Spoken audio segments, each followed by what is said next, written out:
రాధాకృష్ణ గారు రాసినటువంటి చెత్త పలుకు అదొక కట్టు కథ అనేది స్పష్టంగా అర్థమవుతా ఉంది. రాధాకృష్ణ గారు రేవంత్ రెడ్డి గారికి గోపిక రూపంలో దర్శనమిస్తా ఉంది. నేనున్న బావా అన్నట్టుగా. రేవంత్ రెడ్డి గారు మళ్ళా వచ్చేమంటాడు, మా మంత్రుల మధ్య విభేదాలు పెట్టొద్దు, మీ మీడియా ఛానళ్ళ మధ్య ఏదైనా గొడవ ఉంటే మీరు చూసుకోరు. వాహ్, ఏమి డ్రామాలు రేవంత్ రెడ్డి గారు. మీ ఇప్పుడు సురభి నాట్య మండలి, శ్రీ వెంకటేశ్వర నాట్యం ఏం పనికిరావు నీ డ్రామాల ముంగట. అసలు ఏందయ్యా ఈ స్టేట్మెంట్ వెనకాలన్న కథ ఏంది? ఇది పక్కా ఎన్టీవీ వాటాల పంచాయతీ. అది నైని బొగ్గు గనులు, అది ఆ క్లియరా కాదా అనేది చూద్దాం. ఫస్ట్ ఈయన కథ చూద్దాం, రాధాకృష్ణ గారి కథ చూద్దాం. ఎందుకు రాధాకృష్ణ గారు ఆ వార్త రాసిండు, ఎందుకు మేడారంలో ఇది పెట్టిర్రు, ఎందుకు డిప్యూటీ సీఎం బట్టి విక్రమార్క గారిని టార్గెట్ చేసిర్రు, ఈ గుంపంతా ఎందుకు టార్గెట్ చేసిందంటే, ఇవాళ 9:30కు మరి కాసేపట్లో ముఖ్యమంత్రి రేవంత్ రెడ్డి గారు దావోస్ పర్యటనకు పోతా ఉన్నాడు స్విట్జర్లాండ్. 25 తారీఖు నుంచి మళ్ళీ 31 తారీఖు దాకా మళ్ళీ వేరే కంట్రీలో ఓ కోర్సు చదువుకోవడానికి పోతుంది, సర్టిఫికేట్ కోర్సు. 4 రోజులు. ఎన్ని రోజులు అవుతుంది మొత్తం? ఇవాళ ఎన్ని తారీఖే? ఇవాళ 19 నుంచి అంటే దాదాపు 11 రోజుల పర్యటనకు పోతుంది. ఈ 11 రోజుల పర్యటన వచ్చే వరకాలు ఈడేవడన్నా పీఠముడ వీక్తి ఎట్లా? అందుకే రేవంత్ రెడ్డి గారు విదేశీ పర్యటనకు పోయినప్పుడల్లా మీరు చెక్ చేసుకోర్రి, ఎమ్మెల్యేలకు శిక్షణా తరగతులన్నా పెడతాడు, లేకపోతే ఎమ్మెల్యేలకు ఒక స్పెసిఫిక్ ప్రోగ్రామ్ అప్ప చెప్తాడు. ఇటు ఆ 2 వర్కౌట్ అయిపోయినాయి. 2 సార్లు పోయినప్పుడు చేసి 3వసారి మంత్రుల మధ్యలో పంచాయతీ పెడితే మంత్రుల పైన ఆరోపణల నిందలు వేసి నిమ్మలంగా పోయి రావచ్చు అనేది ఈయన దావోస్ పర్యటన, ఈయన స్విట్జర్లాండ్ పర్యటన, దీని అంతల వెనకాల ఇది కథ. రాధాకృష్ణ రాసిన దాంట్లో ఎంతిక మందం కూడా నిజం లేదు. ఇది నేను చెప్తలేను, చాట్ జీపీటీ చెప్పింది. రాధాకృష్ణ కథనాన్ని చాట్ జీపీటీకి ఇచ్చి దీని సంగతి ఏందమ్మా చూడు అని అడిగితే చాట్ జీపీటీ రాధాకృష్ణ బట్టలు కూడా తీసింది, ఆంధ్రజ్యోతి బట్టలు కూడా తీసింది. చాట్ జీపీటీ రాధాకృష్ణను 10 ప్రశ్నలు అడుగుతా ఉంది. రాధాకృష్ణ గారు సమాధానం చెప్పాలి. చాట్ జీపీటీ అడుగుతుంది రాధాకృష్ణ గారిని 10 ప్రశ్నలు అడుగుతా ఉంది.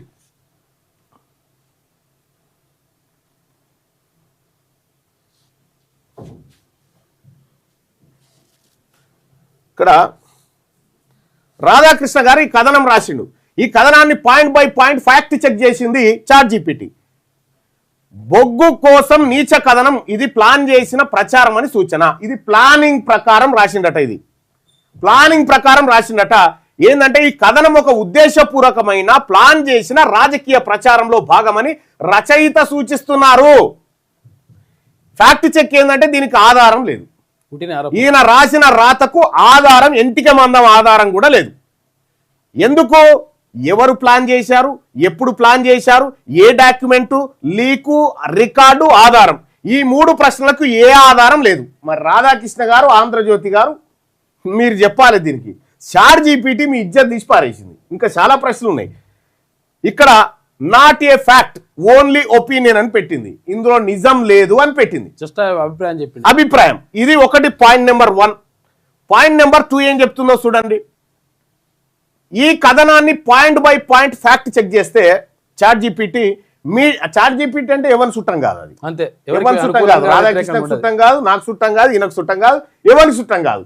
ఎవడు అడిగినా ఇదే చెప్తుంది. ఇక్కడ మీడియా రాజకీయ నేతల మధ్య కుమ్మక్కు ఉందన్న సూచన ఇందులో చేసిరు.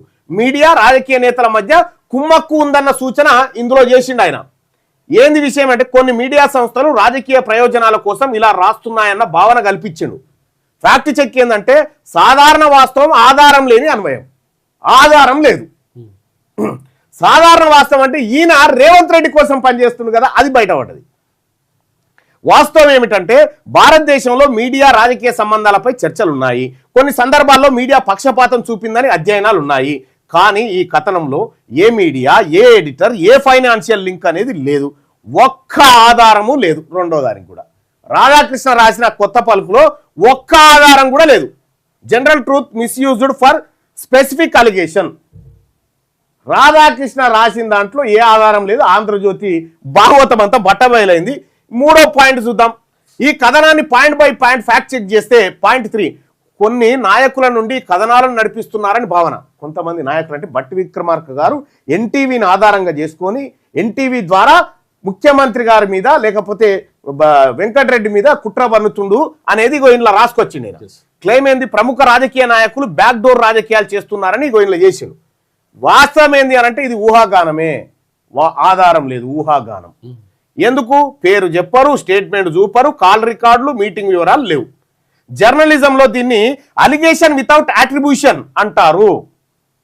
అలిగేషన్ వితౌట్ అట్రిబ్యూషన్ అంటారు. Verdict not verifiable, not factual అని చెప్పి చాట్ జీపీటీ ఆంధ్రజ్యోతిని పర్రన దింపింది. ఇది రాధాకృష్ణ భాగవతం. అదేమో వాళ్ళదేమో కానీ రాధాకృష్ణ భాగవతం ఎంత బయటపడుతుంది చూడండి. ఇక్కడ 4వ పాయింట్ను చూద్దాం. ఈ కథనాన్ని point by point fact check చేసింది ChatGPT, point by point. ఈ కథనం వల్ల ప్రజల్లో విషబీజం నాటుతున్నారన్న ఆరోపణ ఉంది. ఇలాంటి కథనాలు సమాజంలో చీలిక తెస్తాయని రచయిత అభిప్రాయపడ్డారు. ఫ్యాక్ట్ చెక్ ఏంటంటే పాక్షికంగా సరైన అభిప్రాయం. ఎందుకు ఇలాంటి కథనాలు, అలాంటి కథనాలు కాదు, ఇలాంటి కథనాలు. ఎందుకు భావోద్వేగ రాజకీయ కథనాలు పోలరైజేషన్ పెంచుతాయన్నది నిజమే, కానీ ఈ ప్రత్యేక కథనంతో ఎంత ప్రభావం వచ్చిందో డాటా లేదు. Opinion with logical basic not measurable fact. ఇది చాట్ జీపీటీ చెప్తున్నటువంటి లెక్క. ఈ కథనాన్ని point by point fact check చేస్తే పాయింట్ నెంబర్ 5 నిజం బయటపడితే ఎవరికో ఇబ్బంది అన్న భావన అని రాసుకొచ్చింది. నిజం బయటపడితే ఎవరికో ఇబ్బంది అవుతుంది అనేటువంటి భావనతో ఈయన రాసుకొచ్చింది రాధాకృష్ణ. క్లెయిమ్ నిజం దాచిపెడుతున్నారన్న బలమైన సూచన ఆయన చెప్పిండు. ఇది నారేటివ్ ఫ్రేమింగ్ అని చెప్పింది. అంటే ఇది శుద్ధ అబద్ధం, ఇది ఒక పద్ధతి ప్రకారం రాసుకొచ్చింది తప్ప దీంట్లో వాస్తవం లేదని చెప్తుంది. నిజమేంటి అనేది నిర్వచించలేదు. బయటపడిన ఒక్క డాక్యుమెంట్ కూడా లేదు రాధాకృష్ణ దగ్గర. ఏక లేదు, తోక లేదు, ఈక లేదు, ఈ రాసుకొచ్చిండు అనేది చెప్తుంది. ఇది పాఠకుడిలో అనుమానం కలిగించేంత